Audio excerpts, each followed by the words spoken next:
नाथ जी के चरणों में बैठकर अब छत्रसाल जी धर्म चर्चा वगैरह सुनते हैं।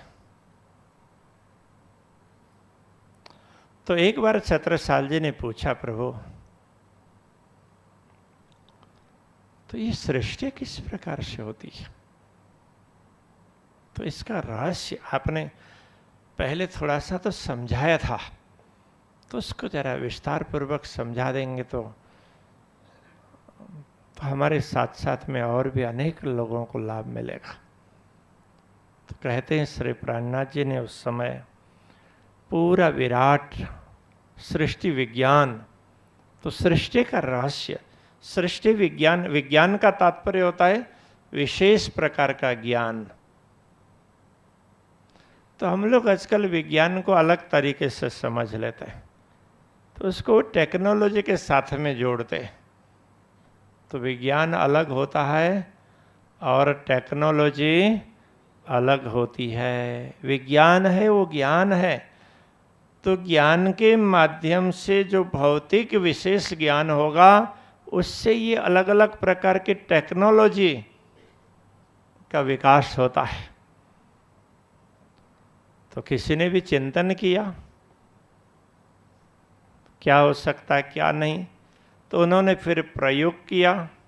तो प्रयोग करने के बाद में परिणाम आया, तो उनको लगा कि हाँ ये अच्छी बात है। तो इस तरह से उन्होंने टेक्नोलॉजी को विकसित किया। तो जो ज्ञान उनको प्राप्त हुआ तो विशिष्ट प्रकार का ज्ञान है।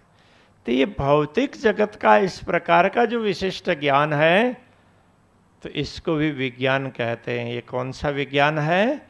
भौतिक जगत का विज्ञान है।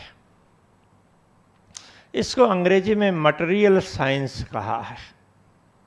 तो पदार्थ विज्ञान के अलग अलग पदार्थों का ज्ञान है। तो पदार्थों का मिश्रण, उनका मूल स्वरूप, तो उनसे क्या क्या बनता है, किस तरह से तो ये परिवर्तन आता है, ये सारा तो ये पदार्थ विज्ञान है। और दूसरा, जिससे ये पदार्थ बनते हैं तो वो चेतन का विज्ञान, चेतन की जानकारी, तो आत्मा, परमात्मा, तो ये आत्म संबंधी बातें, अविनाशी ज्ञान है, अविनाशी तत्व का। तो इसको कहते हैं अध्यात्म विज्ञान। परिवर्तनशील तत्वों का ज्ञान है विशेष प्रकार से, तो उसको भौतिक विज्ञान कहते हैं। और अपरिवर्तनशील तत्व का ज्ञान होता है तो उसको अध्यात्म विज्ञान कहते हैं। तत्व ज्ञान तो अथवा विज्ञान तो एक ही चीज है। तो आजकल विज्ञान कहने से भौतिक विज्ञान को लोग समझते हैं, क्योंकि यही देख रहे हैं। तो अध्यात्म विज्ञान तो बाहर की आंखों से दिखने वाला नहीं है। वो टेक्नोलॉजी तो ये ऐसे दिखेगी नहीं, तो उसका तो अनुभव करना पड़ता है। तो ये बाहरी इंद्रियों से नहीं, अंतर इंद्रियों के द्वारा, अंतर इंद्रियों को भी अंतर्मुख बनाकर फिर इनका अनुभव आत्मा करती है।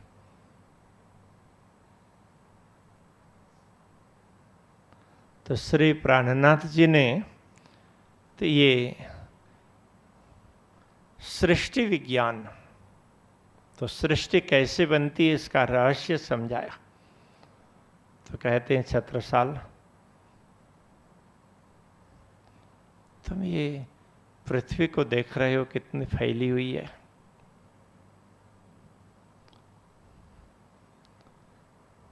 तो ये एक लोक है।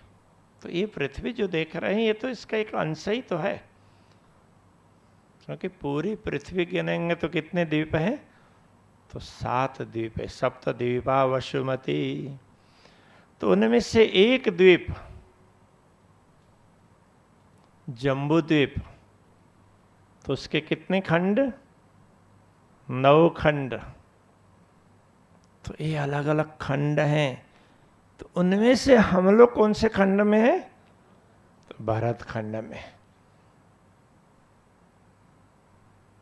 अब आप विचार कीजिए, तो सारे 9 खंड कितने बड़े होंगे। तो इसको अभी हम पृथ्वी कह रहे हैं, ये इतना है। तो ये तो एक ही द्वीप हुआ ना। तो ऐसे कितने द्वीप हैं? बाकी 6 द्वीप है, टोटल 7 द्वीप है।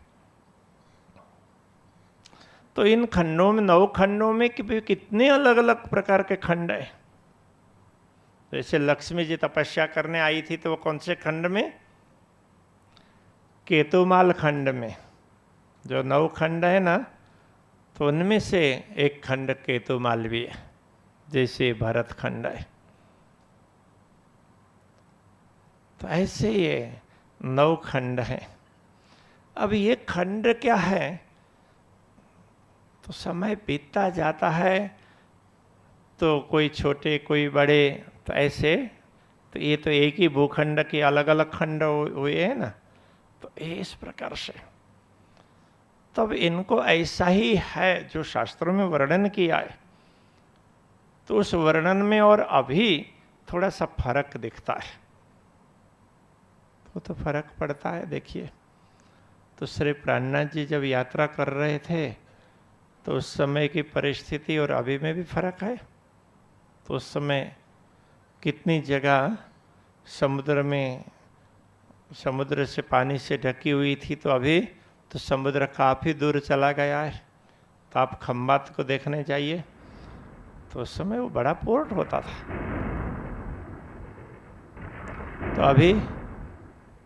तो अभी समुद्र दूर चला गया, पोर्ट बंद हो गए, कारोबारी ठप जैसा हो गया। तो दूसरे पोर्ट बन गए। अभी तो कितने साल हुए? 400 साल भी नहीं हुए ना, इतने में भी इतना अंतर दिख रहा है। तो हजारों लाखों वर्ष बीत जाते हैं, तो कितना परिवर्तन होता होगा। तो ये परिवर्तनशील जगत है, तो ये परिवर्तन चलता ही रहता है। तो जगत कहने का अर्थ भी यही होता है। जगत का अर्थ होता है गच्छति इति जगत, जो चलता रहता है। तो अब देखिए, तो परिवर्तन चल रहा है कि नहीं चल रहा है? दिन रात बीत रहे हैं।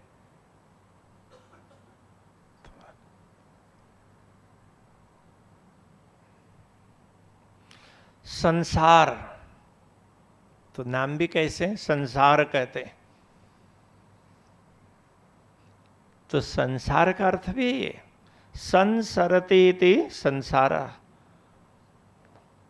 थोड़ा थोड़ा सरना मतलब थोड़ा थोड़ा खिसकते रहना। गुजराती में कहिए तो थोड़ो थोड़ो खसता રહેવાનું।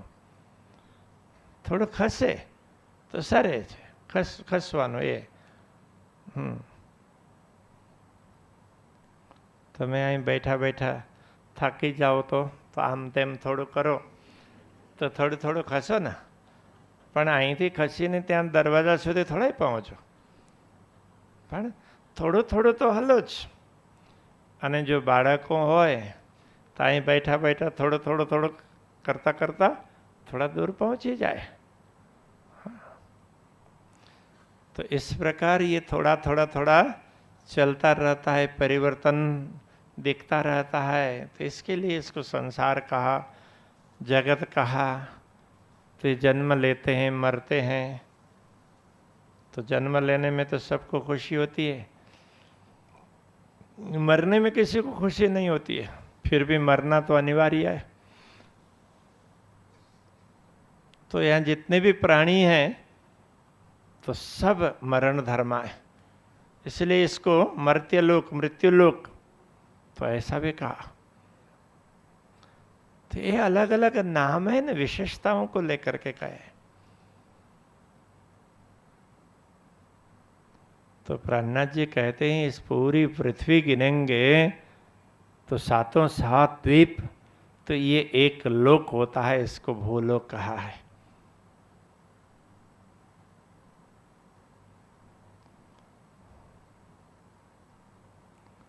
तो आत्माओं का अवतरण यहीं पर होता है।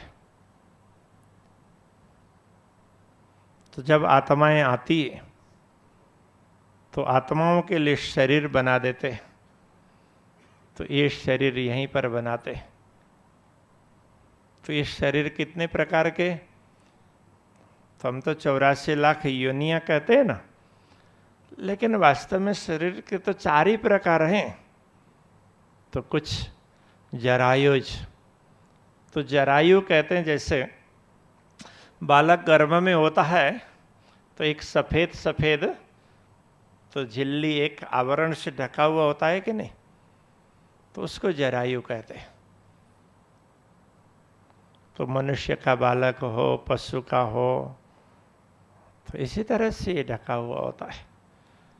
तो जो जो प्राणी इस तरह से जन्म लेते हैं तो उनको जरायुज बोलते हैं।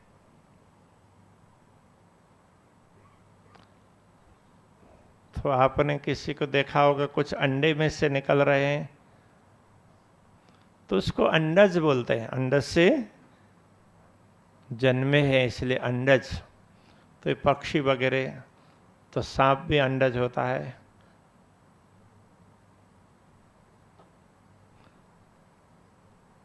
और कुछ को आप देखते हैं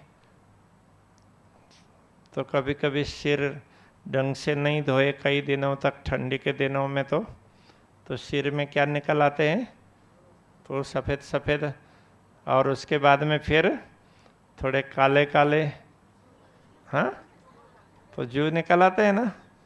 हाँ, तो अब विचार करो ये आए कहाँ से। तो इस तो जैसे पसीना आता है, गंदगी होती है, तो उसमें से तो इनकी पैदाइश होती है। तो मच्छर मक्खी, तो इन सबको स्वेदज कहा है। तो उसके बाद दूसरी पैदाइश भी है, उद्बीज। तो बीज को वेदन करके तो जमीन में से उगते, तो जमीन में डाला तो कुछ न कुछ उसमें पार्थिव तत्व चाहिए, तो उसमें से वो उगते हैं उसके संसर्ग से। जैसे अब पानी भी है तो उसमें भी पृथ्वी तत्व तो होता ही है। तो पानी में मिट्टी होती है कि नहीं, होती है ना। हाँ, तो जैसे जितना हार्ड पानी होता है उसमें मिट्टी की मात्रा ज़्यादा होती है, तो उसको आजकल वो गिनते हैं। तो उसके लिए वो TDS बोलते हैं ना, टोटल डिसोल्यूशन ऑफ सॉइल। तो मिट्टी की मात्रा कितनी है, तो कितनी उससे अलग हो रही है। तो कई पानी में तो ज़्यादा मिट्टी मिली हुई होती है, तो मिट्टी में तो अलग अलग मिनरल्स होते हैं, तो शरीर के लिए नुकसानकारक होता है। तो पानी भारी होता है, तो कभी कभी उसमें दाल वगैरह पकते भी नहीं है। जो कठोर वस्तुएं, जिसको गुजराती में कठोड़ कहते हैं ना, तो दाल वगैरह, चना दाल, ये सब थोड़े से पकने में कठोर भी होते हैं ना, तो कठोड़ दलहन, तो ये पकेंगे भी नहीं। तो पानी का भी तो इसमें क्या क्या किस तरह से होना चाहिए उसका नियम होता है। तो इनके संपर्क आने पर, मतलब मिट्टी का संपर्क होने पर, तो जो अंकुरित होते हैं तो उनको उद्भिज कहते हैं। तो ये देखो वृक्ष वगैरह हैं, जो कुछ भी उगते हैं तो वो सारे, तो ये उद्भिज। तो ये 4 प्रकार की सृष्टि ये ब्रह्मा जी कर देते हैं। तो ब्रह्मा जी की सृष्टि होती है कि नहीं, तो ब्रह्मा जी की भी सृष्टि है। तो ब्रह्मा जी कैसे प्रकट हुए, तो वो भगवान नारायण ने संकल्प किया। तो भगवान नारायण कैसे प्रकट हुए, तो अक्षर ब्रह्म ने संकल्प किया। तब तो अक्षर ब्रह्म का भी अव्याकृत अक्षर में प्रणव ब्रह्म का स्थान है। तो वो उनसे चेतनाएं भी बनती है, आत्माएं व्यष्टि रूप में और समष्टि रूप में। तो भगवान नारायण भी उन्हीं से प्रकट होते हैं। तो भगवान नारायण से ब्रह्मा विष्णु महेश देवी देवताएं, तो मूल रूप से देखा जाए तो ये सारी सृष्टि प्रणव की ही है। तो प्रणव को कृत और अकृत तो ऐसा भी मानते हैं। तो सगुण और निर्गुण की बात करते हैं ना, तो जो सगुण ये दिख रहा है इसको सगुण, तो और जो नहीं दिखता है इन आंखों से नहीं दिखेगा लेकिन है तो सही, तो उनको निर्गुण कहा। तो प्रणव को मूल रूप में निर्गुण कह दिया कई स्थानों में।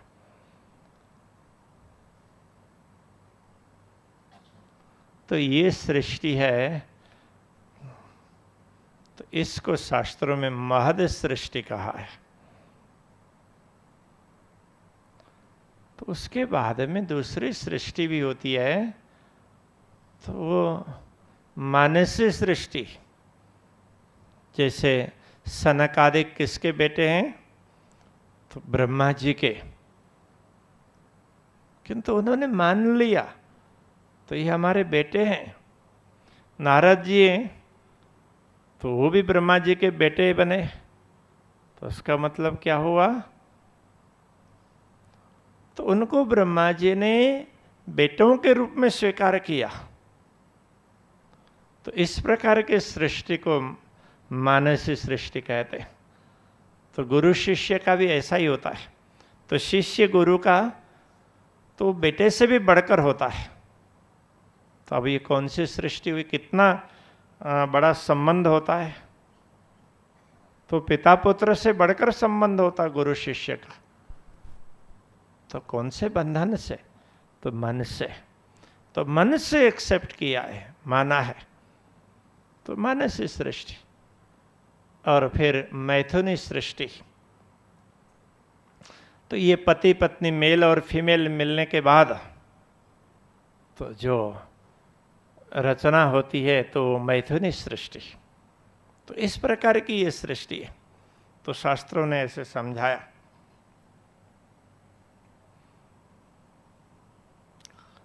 तो इस सृष्टि के तहत देखो, तो ये इस मृत्यु लोक में तो वैसे तो ये अलग अलग प्राणी अलग अलग शरीर ऐसे बने, किंतु चेतनाएं आती हैं तो प्रणव ब्रह्म के वहां से ही आती है। तो उनको अलग अलग शरीर दिया जाता है। तो फिर तो उनके लिए घूमने फिरने के अलग अलग लोक हैं। तो ये आत्माएं दुनिया में आती क्यों है? तो यात्रा के लिए आती है। तो जीवन ये यात्रा है। तो यात्रा में घुमा फिरा जाता है, तो आत्माएं घूमती फिरती है। तो जिनको पता नहीं रहता है वही आत्माएं कर्म के बंधन में पड़ करके बार बार जन्म लेती है, बार बार मृत्यु के मुंह में चली जाती है। तो ये चक्र चलता रहता है, 84 का चक्र, ये मृत्यु लोक का ही चक्र है। ये तो भूल के कारण ऐसा होता है। यदि वो यात्री के रूप में रहे तो अलग अलग लोक की यात्रा भी कर सकते हैं।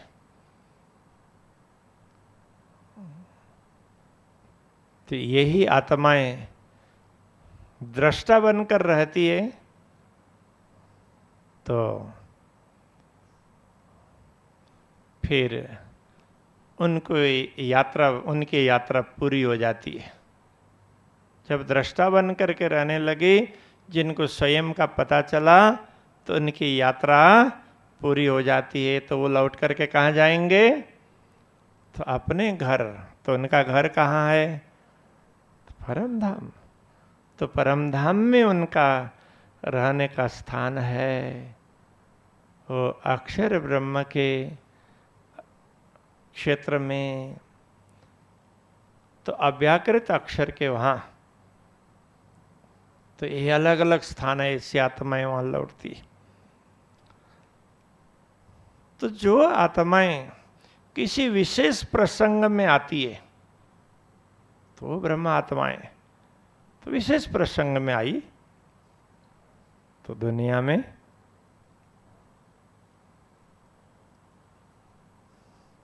तो वे ये अच्छे अच्छे जिन्होंने अच्छे कर्म किए हैं, तो ऐसे जीवों ने जो शरीर धारण किया है उसमें प्रवेश करती है। तो इसी प्रकार ईश्वरी सृष्टि भी, तो ईश्वरी सृष्टि अक्षर ब्रह्म सोचते हैं जब ब्रह्मात्माएं नश्वर जगत का खेल देखेंगी तो उनको सहयोग पहुंचाना चाहिए, उनकी सेवा करनी चाहिए। तो एक एक ब्रह्म आत्मा के लिए दो दो आत्माएं अक्षर ब्रह्म नियुक्त करते हैं, और वे भी दुनिया में आती हैं तो उनको भी अलग अलग शरीर प्राप्त होते हैं। तो अलग अलग जीवों के उत्तम जीवों ने धारण किए हुए शरीर प्राप्त होते हैं। तो ये आत्माएं अपने यात्रा करके लौट जाती है। तो इनको कहीं कर्म के अधीन रह करके स्वर्ग वैकुंठ वगैरह जाना पड़ जाए, अलग अलग योनियों में जन्म लेना पड़ जाए, तो ऐसा नहीं होता है।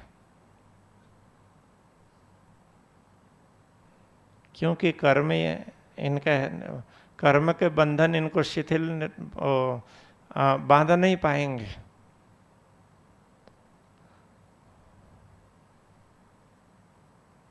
तो जिन्होंने शरीर धारण किया है तो वही कर्म के बंधन में बंध सकते हैं। हाँ, तो हम गाड़ी में बैठ करके जा रहे हैं, गाड़ी कोई और चला रहा है, किंतु एक्सीडेंट करेगा तो चोट तो हमें भी आएगी ना।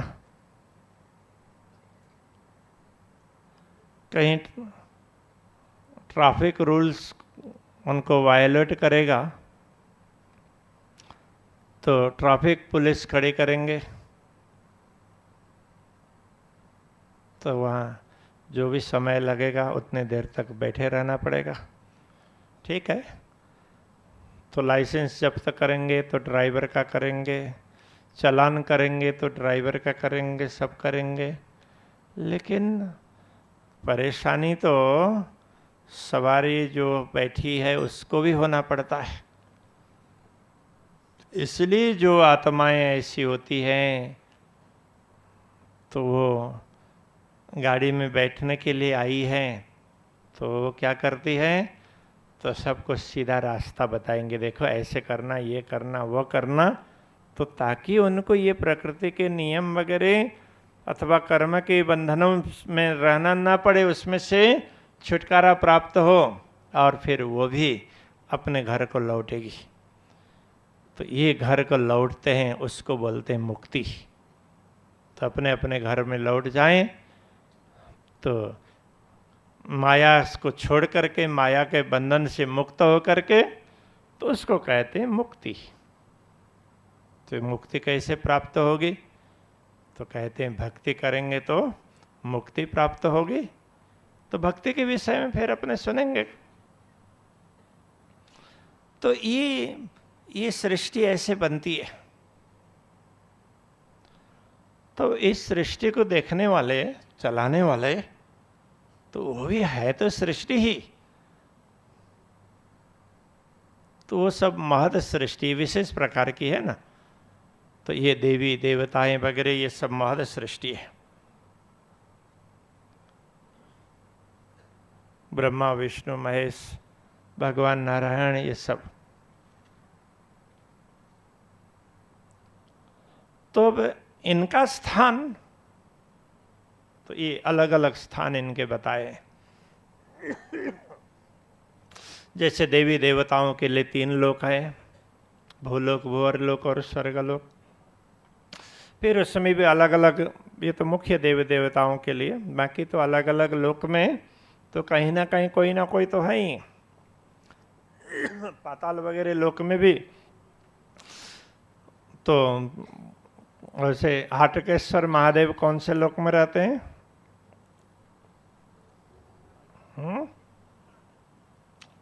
चलो,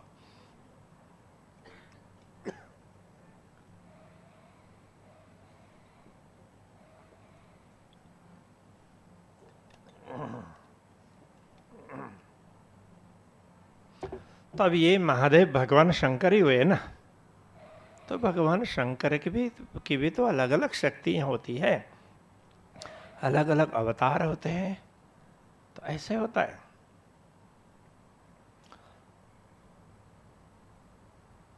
तो ये 14 लोक में उन लोगों का शासन चलता है। तो ये 14 लोक,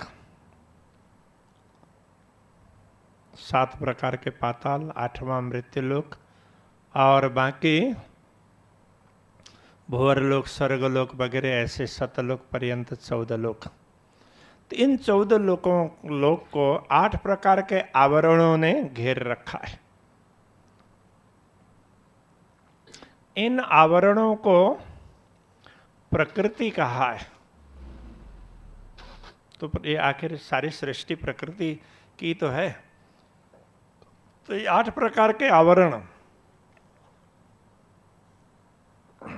तो उन आवरण के लिए श्री कृष्ण जी गीता में कहते हैं, तो हमारी 2 प्रकार की प्रकृति है। तो एक परा प्रकृति और दूसरी अपरा प्रकृति।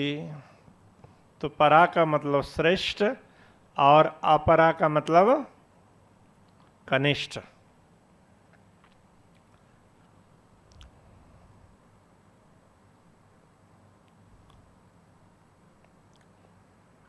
तो ये कनिष्ठ प्रकृति में तो क्या क्या आता है? तो उसके लिए कहते हैं भूमि रापो नलो वायु खम मनो बुद्धिरेव च अहंकार इति यम्मे भिन्ना प्रकृति अष्टधा। तो ये मेरी भिन्ना प्रकृति है। तो कौन कौन सी? पृथ्वी, जल, अग्नि, वायु, आकाश, मन, बुद्धि और अहंकार। तो ये भिन्न प्रकृति 8 प्रकार के ये, तो इनको, तो इनसे, तो इन्हीं चीजों से ये अलग अलग लोक भी बने। तो इनको तो वैसे क्या कहते हैं कि संसार में तो ये चराचर जगत बोलते हैं ना,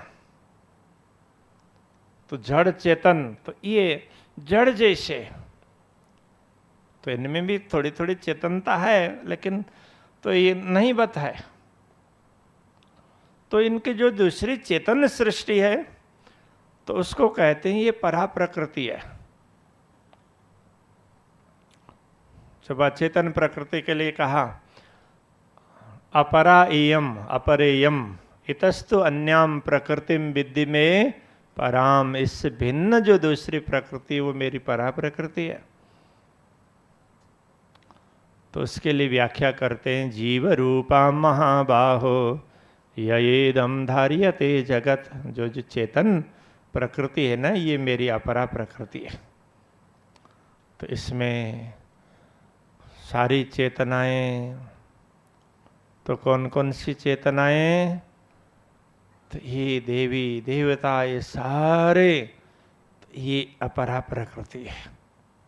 हाँ, ये परा प्रकृति है। तो अब आप देखिए इस प्रकार से सृष्टि बनती है।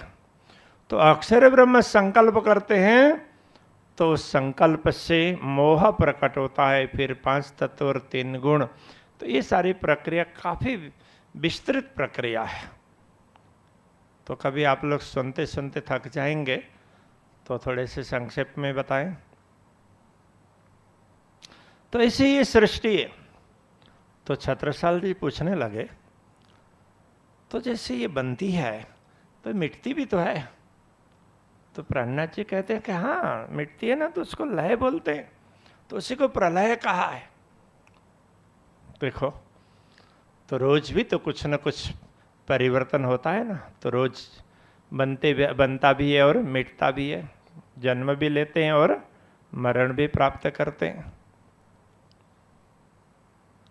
दिन भी होता है, रात भी होता है। दिन बीतता है, रात हो जाती है, रात बीतता है, फिर दिन हो जाता है। तो ये जो दैनिक प्रक्रिया है, तो इसको कहते हैं नित्य प्रलय। तो इसमें कितने लोग जन्मेंगे, कितने मरेंगे, ये कितने जो छोटे छोटे जीव है ना, तो ये तो कितने की तो आयु पूरे 24 घंटे की भी नहीं होती है। तो आपने भी देखा होगा कितने तो किसी सीजन में पैदा होते हैं, 2-4 दिन दिखते हैं और फिर कहाँ चले जाते हैं पता ही नहीं चलता। तो बरसात के दिनों में खेतों में देखेंगे तो कितने जीव पैदा होंगे और कहाँ से जमीन से निकल करके उड़ने लग जाएंगे, थोड़े दिन के बाद में कुछ नहीं होता है। तो इस प्रकार का जो परिवर्तन है इसको नित्य प्रलय कहते हैं।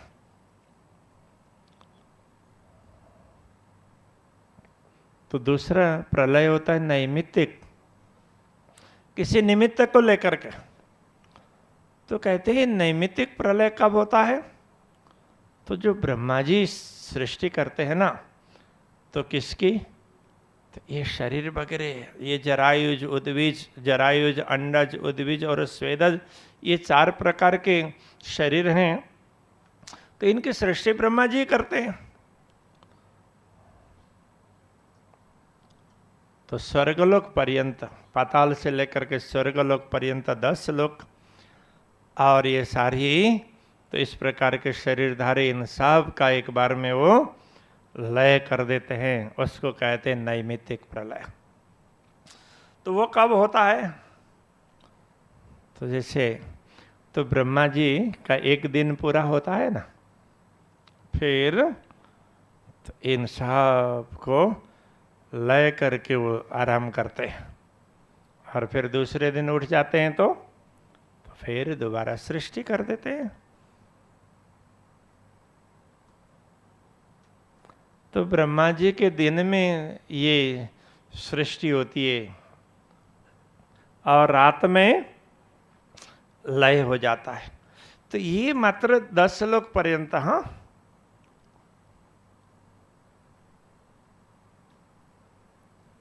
तो ब्रह्मा जी के एक दिन को ना कल्प कहते हैं। तो लक्ष्मी जी ने कितने कल्प तक तपस्या की थी? 7 कल्प तक। इसका अर्थ कितना हुआ?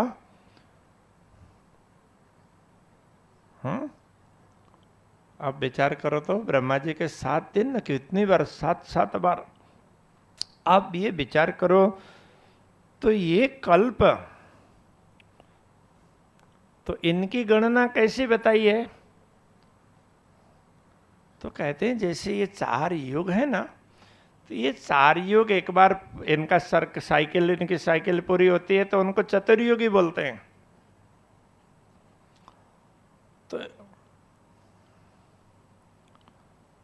तो ये चतुर्युगी 1000 बार ऐसे तो वो चले, इनकी साइकिल फिरे तो ब्रह्मा जी का एक दिन होता है। आप लोगों ने सुना होगा जब पुरोहित लोग संकल्प करते हैं तो उस समय बोलते हैं तो कौन सा मनवंतर है, तो ये सब बताते हैं। मनवंतर का अर्थ होता है मनु का बदलना। तो ब्रह्मा जी के एक कल्प में, मतलब एक दिन में 14 मनवंतर, 14 मनु बदल जाते हैं। तो इसी प्रकार इंद्र भी 14 बार बदल जाते हैं। तो अब आप विचार कीजिए, तो एक मनवंतर में तो 71 चतुर्युगी बीतते हैं, और एक कल्प में गिनेंगे तो 994 वो चतुर्युगी, 994 साइकिल चतुर्युग की बीत जाती है। तब उसको 1000 मान लिया। जैसे आजकल भी तो देखिए, तो इधर ये उसकी आजकल के ये भाषा में क्या बोलेंगे, तो इलेक्ट्रॉनिक्स लैंग्वेज में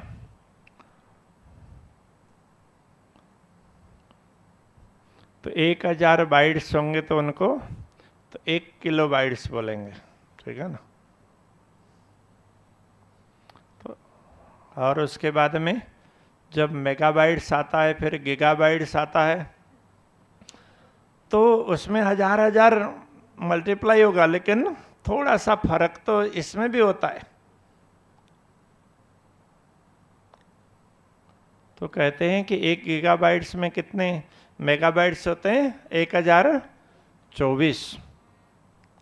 तो फर्क है ना, फिर भी मानते हैं तो 1000 ही मान करके चलना पड़ता है। तो ऐसे ही ये थोड़ा बहुत फर्क होगा। तो 1000 चतुर्युगी माना तो 1 कल्प। तो ये प्राकृतिक प्रलय। हाँ, ये क्या होता है? नैमित्तिक प्रलय। तो उसके बाद में तो प्राकृतिक प्रलय होता है, उसमें प्रकृति और पुरुष। तो इसका मतलब प्रणव ब्रह्म ने सगुण रूप धारण किया, तो वो सगुण रूप धारण करने के बाद में जो सृष्टि आरंभ की, तो वो सारी सृष्टि नष्ट हो जाती है। तो इसको प्राकृतिक प्रलय बोलेंगे। तो इसमें 14 लोक, 8 आवरण, तो ये सारा सब लय हो जाता है। और उसके बाद में भी ब्रह्मांड तो कितने हैं, तो ये सारे ब्रह्मांड, तो ये इनको बनाते कौन है? तो अक्षर ब्रह्म। तो अक्षर ब्रह्म आंख खोलते हैं तो ब्रह्मांडों को बनाते हैं, और आंख बंद करते हैं तो ब्रह्मांडों को मिटाते भी हैं। तो जब ये सारे ब्रह्मांड मिट जाते हैं, उसको बोलते हैं आत्यंतिक प्रलय अथवा महाप्रलय। तो श्री प्राणनाथ जी कहते हैं, देखो छत्रसाल, तो जैसे सृष्टि बनती है ऐसे ये मिटती भी। तो जो बनना है उसको सृष्टि कहते हैं, और मिटना है उसको लय बोलते हैं।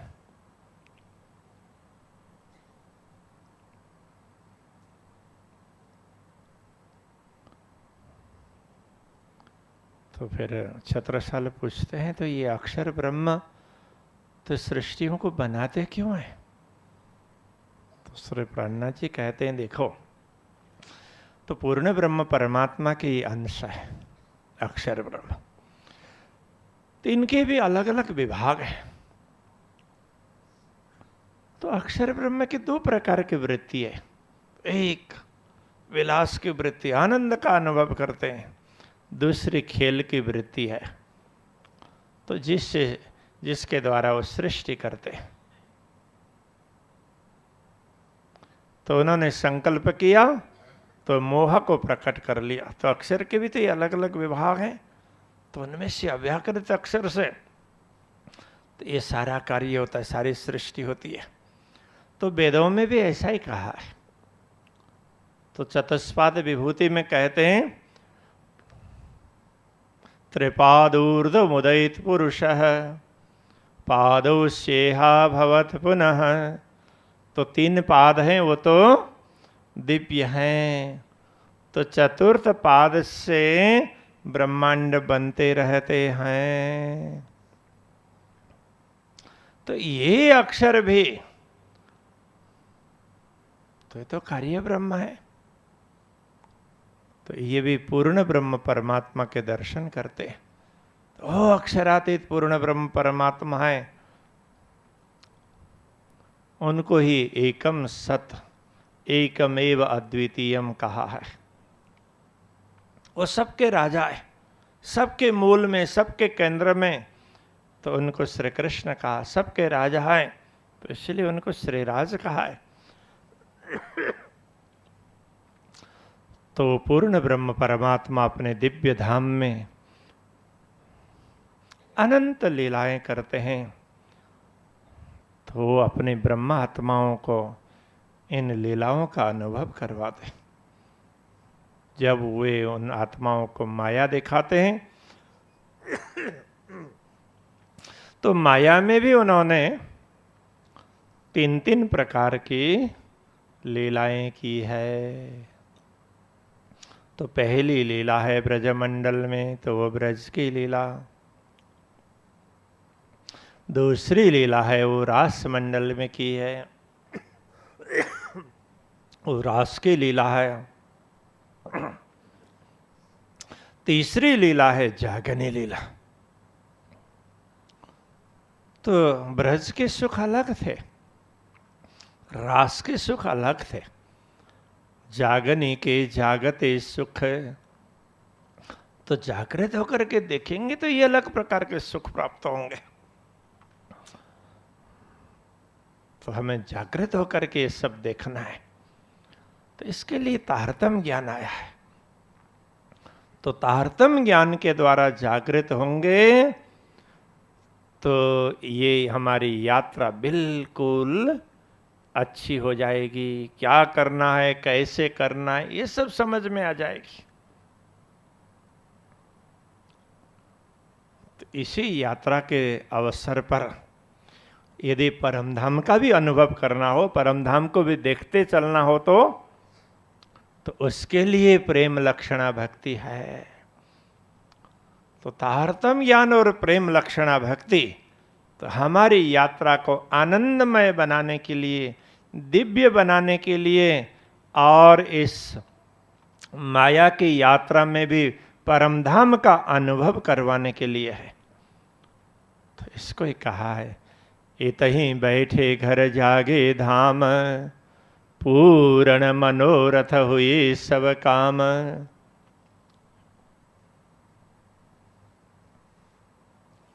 तो ये सारी बातें तो समझाई। तो छत्रसाल इतने आनंदित होते हैं।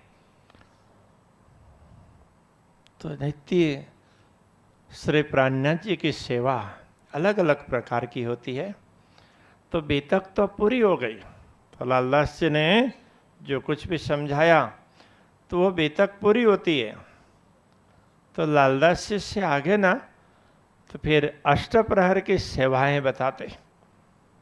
तो अष्टप्रहर की सेवा का तात्पर्य, तो श्री प्राणनाथ जी पन्ना में कई साल तक रहे ना, तो उस समय ऋतु के अनुसार तो सुंदर साथ उनका ध्यान रखता था, तो उनकी सेवा करता था।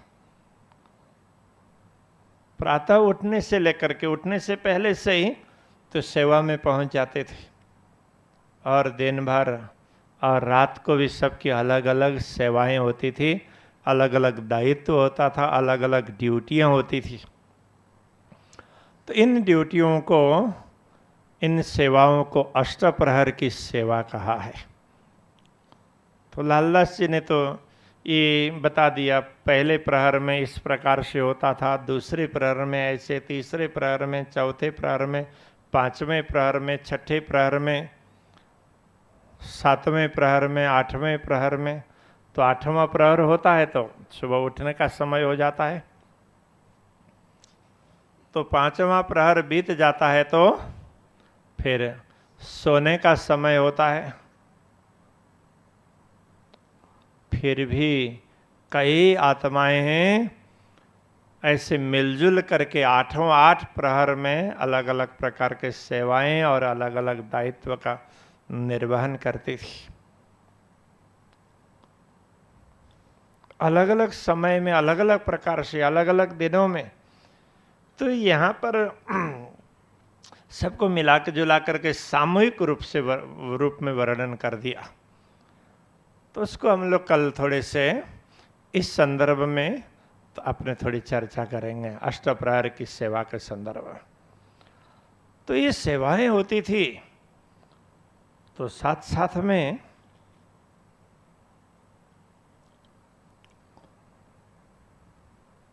ज्ञान चर्चाएं भी होती थी।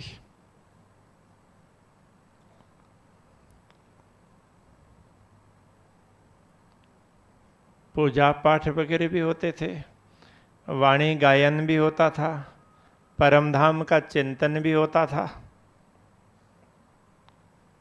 प्रातः काल के समय में ब्रह्म मुहूर्त में, तो ब्रह्म मुहूर्त का तात्पर्य होता है जो आठवां प्रहर वैसे उजाला होने के बाद से गिनेंगे तो 8वां, तो प्रातः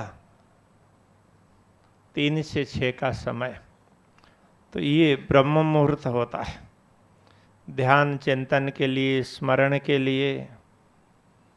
ये बड़ा पवित्र समय माना जाता है। तो कहते हैं कि उस समय, वैसे शरीर में भी ना, शरीर में जो परिवर्तन चलता रहता है ना, तो अलग अलग समय में अलग अलग प्रकार का परिवर्तन होता है। तो किसी समय जैसे रात को है तो सुबह उठते हैं तो शरीर में एसिड बढ़ा हुआ होता है, तो सुबह उठते ही धीरे धीरे करके पानी पिया तो मुंह का लार है वो सारा चला जाएगा। तो पानी जठर में चला जाएगा तो वहाँ पर बना हुआ एसिड है, तो वो भी ये लार में क्षार होता है, तो मिल करके तो एसिड और बेज दोनों मिल जाते हैं, अम्ल और क्षार तो न्यूट्रल हो जाता है। तो जठर में पानी पहुंचता है तो उससे तो फिर वो पानी आगे मल को धक्का देता है, तो फिर पेट साफ हो जाता है। फिर शौच प्रक्रिया में जाएंगे तो पेट साफ होगा। तो जिनको इस विषय में ख्याल नहीं होता है तो पेट में मल पड़ा रहेगा, तो फिर गैस बनता है। तो भोजन करते हैं तो पाचन नहीं होता है, तो एसिड भी बनता है। शरीर में आलस्य आ जाता है, रोग व्याधियां आ जाती है। तो कुछ प्रक्रियाएं ऐसे समझाई गई हैं, उन प्रक्रियाओं को जानते हैं तो किस समय शरीर को पूरा साफ होना है वो साफ हो जाएगा, तो किस समय अग्नि तेज होनी है तो उस समय क्या करना चाहिए, सारे सिस्टम समझाया। तो शरीर की भी अलग अलग प्रक्रिया है, तो उसके अनुरूप तो शरीर में रासायनिक तत्वों का बनना और उनकी प्रक्रिया चालू होती है, तो उसका बैलेंस इम्बैलेंस दोनों चलता है। तो प्रातः ब्रह्म मुहूर्त का समय होता है, तो उस समय इस प्रकार के रसायन तैयार होते हैं कि उससे अंतःकरण की वृत्तियां स्थिर हो जाती है। तो प्रातः उठ करके अभ्यास करेंगे तो अंतःकरण की वृत्तियां स्थिर हो जाएगी, बड़ा आनंद आने लगेगा। इसलिए कहते हैं ना, प्रात सुमीरो अक्षरातीत, प्रात सुमीरो अक्षरातीत, धनी बुलावन आए, धनी बुलावन आए। तो हमें ऐसा अनुभव होता है, प्रातः हम स्मरण करते हैं तो लगता है कि अरे अक्षराते धामधनी हमें बुलाने के लिए आए।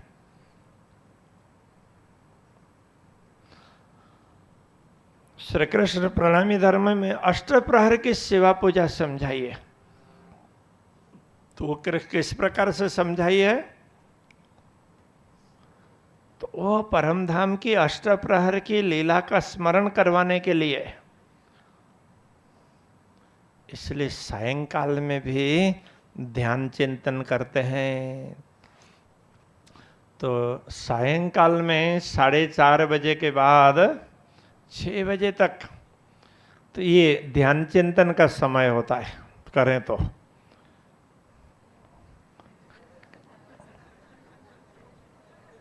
किंतु तो माया का प्रकोप बड़ा तेज है ना, तो उस समय तो माया एकत्रित करनी होती है, तो इसलिए हम लोग समय नहीं निकाल पाते। किंतु संत मनीषी जो लोग माया मोह के चक्र से कम उनको ना संस्था चलानी है, ना परिवार चलाना है। तो जो ऐसे सब पुरुष निवृत्त होंगे और उनकी प्रीति अक्षरातीत के प्रति हो तो वो इस समय भी चिंतन करते हैं।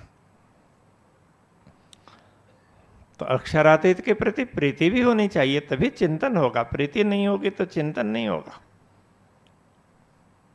तो हमारा मन क्यों नहीं लगता है? तो हमारा प्रेम कम है, इसलिए। तो प्रेम हो तो मन लगेगा। इधर उधर तो कुछ भी अड़चने आएंगी, फिर भी उधर ध्यान नहीं होगा कि हमारा ध्यान पूर्ण ब्रह्म परमात्मा की तरफ होगा। आप कभी देख लीजिए, तो आपका छोटा बच्चा तो खेलने गया, तो दूसरे बड़े बच्चे थे, वो लेके गए खेलने के लिए। तो बोला था 1 घंटे में आ जाएंगे, तो 1 घंटा हो गया, नहीं आए। तब उस समय आप राह देखने बैठेंगे कब क्या होगा क्या नहीं, किधर गया। तो बार बार दरवाज़ा खोलेंगे, देखेंगे आप फ्लैट में होंगे तो नीचे झांक करके देखेंगे,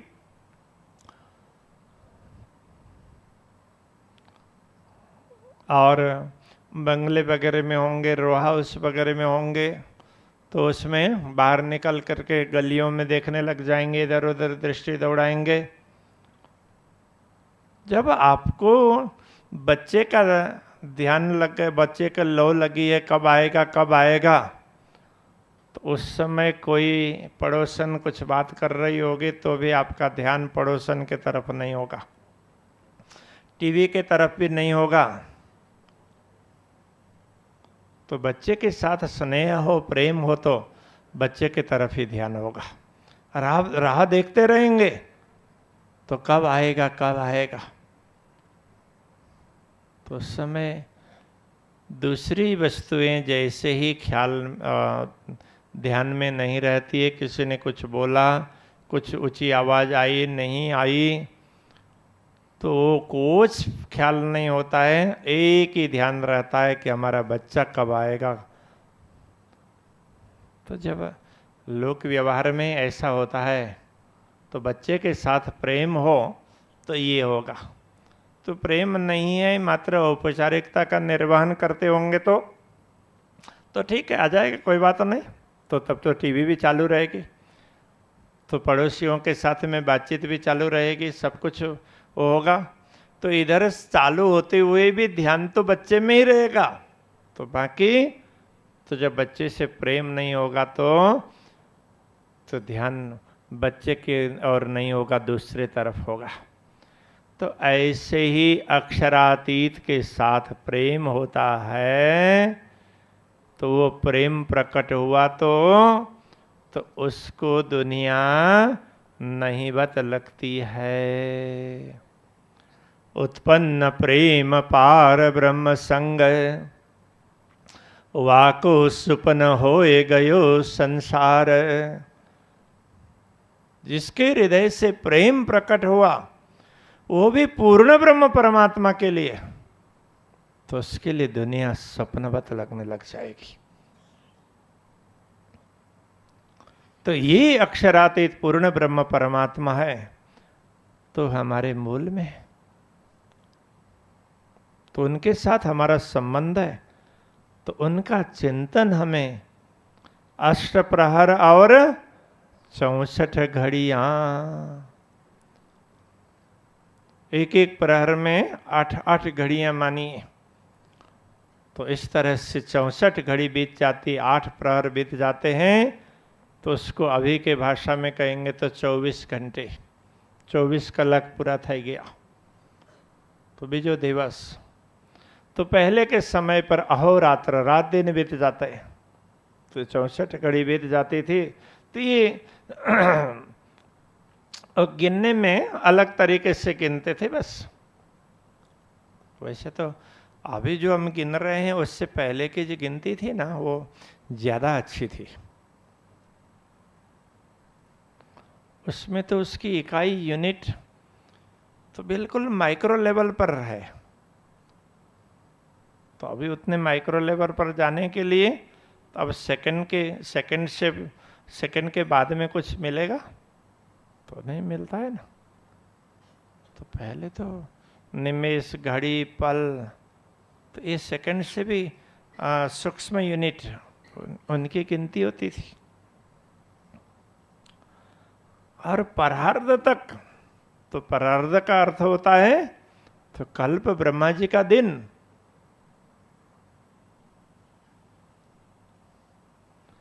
हाँ, परार्ध तो वो तो ब्रह्मा जी की भी पूरी आयु बीत जाती है, उसको परार्ध कहते थे। तो वहां तक की गिनती, तो ये व्यवस्था थी। अभी वो गिनती नहीं है, तो उसके लिए तो अब शब्द ही प्रयोग में नहीं आते। तो हाँ, उसके लिए दूसरे तरीके से समझा देंगे। तो ये बातें हैं।